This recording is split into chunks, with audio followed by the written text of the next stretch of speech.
All right, team. So today we're going to be talking about decision optimization.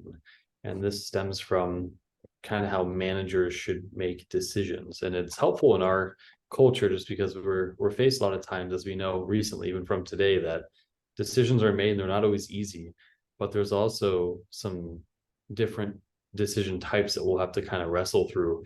And not all of us make decisions the same way. So what's kind of valuable about this presentation is that we're going to walk through a lot of those different types, and you can even figure out what type of decision maker you are. So I'm looking forward to hearing more from you guys, and we'll have some opportunities to interact here too. So what is decision making and management? And really there's just a series of steps that are taken really to determine best solutions to the problems and also situations that we're faced with. I put decision in quotes because it refers to the choice between alternatives, right? And then you also have process, which refers to steps used to make the decisions. A continuous process really can be made immediately, and others can take time that need to be revisited periodically. So process isn't always going to be concurrent. It can be, it can change too. So part of like an example that we have is the hiring process. It was a process we created, it was continuous, but then we found that we were hitting roadblocks. So we had to make some changes and revisit it, and then also make adjustments to improve it. So consistency in the process for decision making is the key. We want to be sure that we're making decisions for the process in the right mindset as well, and also that are around the bigger picture. So some examples of decisions include major investments. That could be personally or professionally in a company, or in maybe buying a house or something like that. Customer issues that we face, sometimes every now and then. Also, how to complete a project, and priorities. What should come first on your priority list? So some groupthink here. What is a decision one of you guys had to make recently that you'd like to share? And it could be big or small, or even none at all. I'll go. I mean, just, I guess personally, just making the decision about the dog.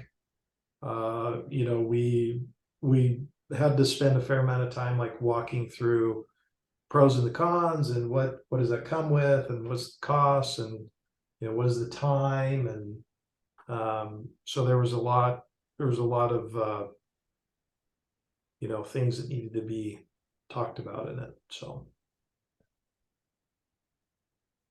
That's a good one, Dave. That's a big decision, and it definitely impacts a lot because it's not just a temporary thing. It's a new family member, so that's huge. Anyone else want to share a decision?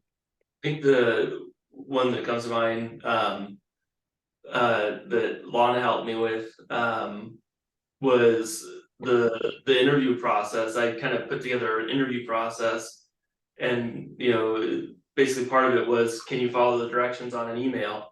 And the decision of, do I give these people a second chance or not? And it was like, man, like, am I being a jerk for being so like clear cut? But I kind of stuck to the decision of, no, I should, if they can't follow the process on the email, they're not getting a second chance. And that was it. I wrestled with it a bit, but pulled on in. I was like, am I looking at this the same way? Am I reading this? Am I making this clear? And I stuck with the decision. So yeah. I feel good that I made the right decision, but I had to think about it for sure. it is. That's awesome.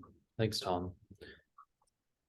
So there's an importance here of decision making, and decisions made by leaders impact the entire organization. So, it's not to put too much weight on it, but it is a big deal because decisions start from, usually, if they start from the right place, they can impact everyone positively or negatively. And poor decisions can cause decreased efficiency, underperformance, reputation damage, and even revenue loss. And interesting, I thought this was really unique, was that based on a 2018 McKinsey study, only 20% of participants said their organization excels in decision making. And one thing you can think about with that is, how many times have you felt like and it doesn't really happen here, which is huge. It's a big blessing, but you have decisions that are just made out of complete emotion and no thought. And how does that make you feel? And it's tough. It's tough to have to respond to that. So, 20% is pretty light given how many people are impacted by that. So benefits of good decision making: increase efficiency, facilitate collaboration, prevent hasty choices, increase team engagement, strengthen the reputation of the organization, and sets a strong foundation for growth. With good decision making, we have an ability to collaborate, but also not always groupthink, kind of like what we're doing with our CRM right now, where it's we're wrestling through it, but we're also taking the time we need to make a good decision that we truly believe is the right decision. Everyone knows where I feel on this right decision, but it looks like someone else has another idea. So it's which is totally fine. Throw that in there. I had to throw that in there really quick. I feel targeted.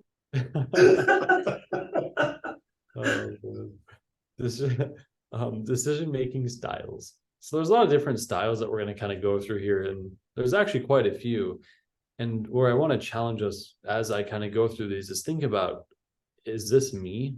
And if it is, that's great. We'll talk about it at the end, but definitely kind of try to take note of which one makes more sense to you, because we'll talk about it at the end here. So the first one is conceptual decision making. You're a big picture thinker and risk taker and look far into the future. You evaluate various scenarios to find the best long-term solution. So you're not thinking about it as like a fix it fast, let's just kind of sprint to the finish line. Let's actually think about this and what's a sustainable long-term vision. The pros of that is that you weigh all the options before you decide. You think outside the box and come up with creative solutions, and it's your long-term planning. Cons: it may take longer to make decisions and weigh all the options. May not be as comfortable making decisions. I think it would actually be kind of interesting to think like who you think is this person too. So maybe we can throw that in there, because I already can think of someone here that is a conceptual decision maker. So analytical decision making. Decide based on facts, numbers, and evidence rather than intuition or emotion. Looking for a logical and evidence-based approach to best assess the situation. Pros are: you make quick decisions, draw from sources to make decisions, comfortable taking risks when evidence shows it is appropriate. However, the cons are: you may be overly critical of the facts and miss the big picture, and you may overlook the potential benefits of a decision if the data doesn't support it. So I'll just hang on here for a second so you guys kind of look through that. And then I'll move on here. And there's also a directive decision maker. Provides a manager the ultimate authority to make the choice. So with that, the pros are they can make fast decisions to get things done, even in crisis. You got to think fast, just move, kind of go full speed ahead. They need little information to decide. They're good at thinking on their feet, but also making smart decisions to the best of their own knowledge and ability to execute. They have the confidence in their own judgment and can adapt when situations change. That's a big deal right there. Cons: decisions may be too rigid. They may miss opportunities because they don't consider all possibilities or ideas of others. They kind of just go full speed ahead and not really look the other way. So that can be a negative thing too. And sometimes I think directive decision making can also lead to errors that could have been diverted or at least avoided. So then there's also behavioral decision making. You make decisions that promote collaboration and help build relationships. Value team's opinion and weigh heavily on their decision making. I think we do a lot of that here actually, where sometimes we're almost challenged to reach out to each other and see what we think. And it's really healthy that we do that, because it's also, you're getting a different perspective, and sometimes it has nothing to do with that individual's role or position, but it's just nice to kind of get a different perspective. They involve their teams in decisions, allowing for broader perspective, and they focus on relationships and trust in making decisions, open to finding innovative solutions. Cons, spend too much time considering every option. That's definitely an issue that could occur there. They may overlook data and the potential consequences of certain decisions. So. And there's also delegating decision making. You delegate authority to others, giving them the power to make choices with minimum oversight. It saves managers time, it encourages team contributions, and allows for faster decision making and help keep teams on track. Cons, team may make wrong decisions, and the risks may be taken without consideration of the full scope and potential circumstances. So delegation it takes a lot of trust, that's for sure. So with that being said, which decision maker do you think you are? And I'll kind of go through them again here. Actually, so we'll start from the bottom here. Got the analytical decision maker. Facts, numbers, and evidence rather than intuition or emotion. Directive. I think you forgot conceptual too. Conceptual. Oh. Conceptual was the first one, I think. Oh yeah, there we go. Sorry. This conceptual decision making here. Big picture thinkers, risk takers that look far into the future. Evaluate various scenarios to best find the long-term solution.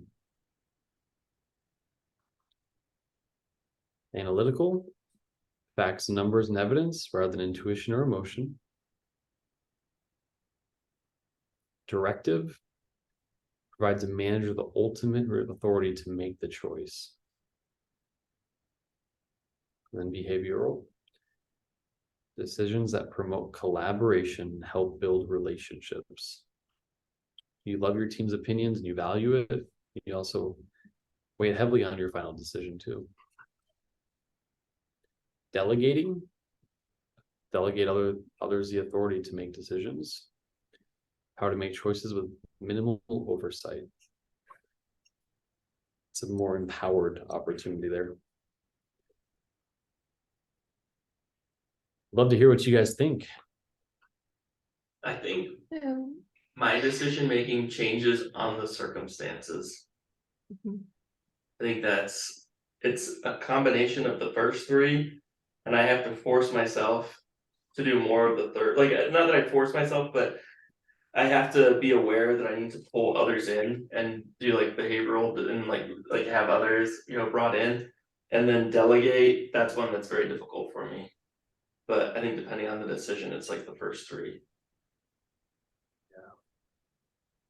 I agree with Tom. I think that different situations kind of push you to be in a different position. Like, for instance, if you're leading a team of, say you have 10 people and I don't know, just run a number, then it kind of does get more to a point where you're able to and should kind of delegate some things out so that they can have that ownership there. And then, for instance, like if there's something that's very type 1 decision that's really could be very costly or something like that, then being analytical is a really good thing because you want to be very to the point with facts, like, what's this going to look like in the end, and like being conceptual as well.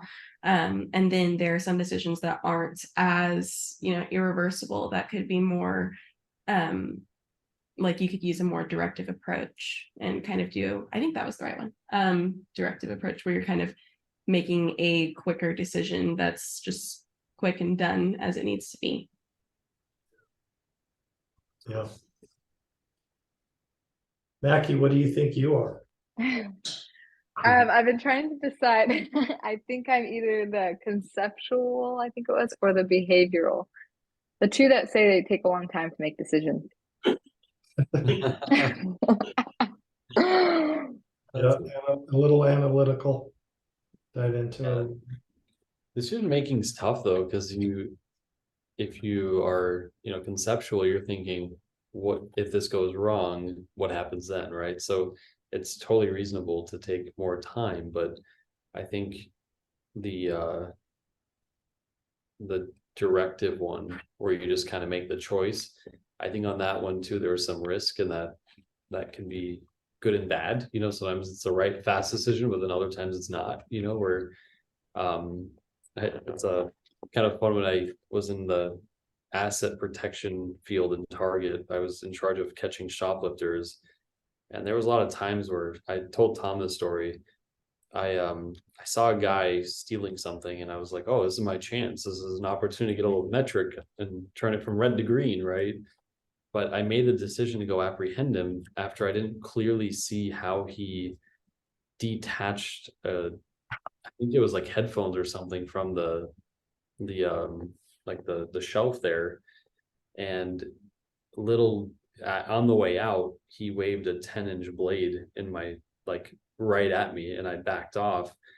But I had a directive decision. I could have just backed off and let him go, but I chose to go because I was excited about it. But that could have been a long-term damaging, solution too. So yeah, it was just kind of interesting how decisions can be made, but they can also have long-term implications too. So Yeah. Sure. Some of our clients wave blades in front of us when yeah, right.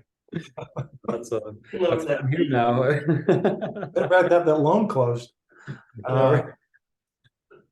So yeah, I mean, I think, yeah, it's tricky. I mean, I would say I'm naturally probably conceptual with some sprinkle of like analytical.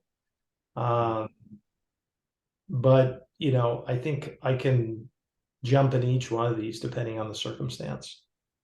But I'd say my bent is probably conceptual, kind of bigger picture. Sort of, I think the undergirding is analytical because I can just, my mind tends to just run through numbers it's pretty quick just to see if it makes sense. But I think it's just the bigger sort of conceptual decisions is probably where I tend to bend. Yeah. But delegating stuff, I'm happy to do that, all the time. That's good. What about you, Dan? Yeah, I think for me, I am more of I like analytical decisions because I like to see kind of what's the bigger picture, but also like I can make them quick decisions, but I also don't want them to be like, I like having facts to make decisions. So that's where the numbers and evidence, I do trust my gut, but I also don't want my gut to like lean a certain direction emotionally either. So I get kind of nervous about that. So it's like if there's concrete details around what actually is this, like, around the decision, it's always easier for me. Hmm. I also am conceptual in the way that I do like decisions to be made that will impact long term. So I don't like it to be a quick fix. I like it to be a fix that will fix for a long time. So and then delegating, I'm working on more of that, but it's hard for me to let go sometimes. So I think it's something I'm definitely working on. So yeah, it's good. So how do managers make decisions effectively? There's 3 foundational practices, and one of them is making decisions at the right level. Delegate to lower level managers or employees, adding quality and speed to decision making. It can be a little frustrating sometimes where, like, when with our industry, like when there's big lenders or big banks they have so many different levels to just get a simple answer. We've all been there. We know how frustrating that can be. So a way that they might be able to help implement that is make decisions at the right level, where they just kind of delegate to their team and empower them. Focusing on enterprise level value, aligning decisions with the business strategy and allocating resources to high value projects. Getting relevant stakeholders to commit to executing decisions, involving them in the decision-making process. So part of like the CRM system right now, we're all getting involved to make a decision that's gonna, impact the long-term vision of our company, but also we're all getting involved. It's not, Dave making the final call and we have to listen to Dave. He's empowering us to make that decision together. And that's my presentation. I also have the sources here.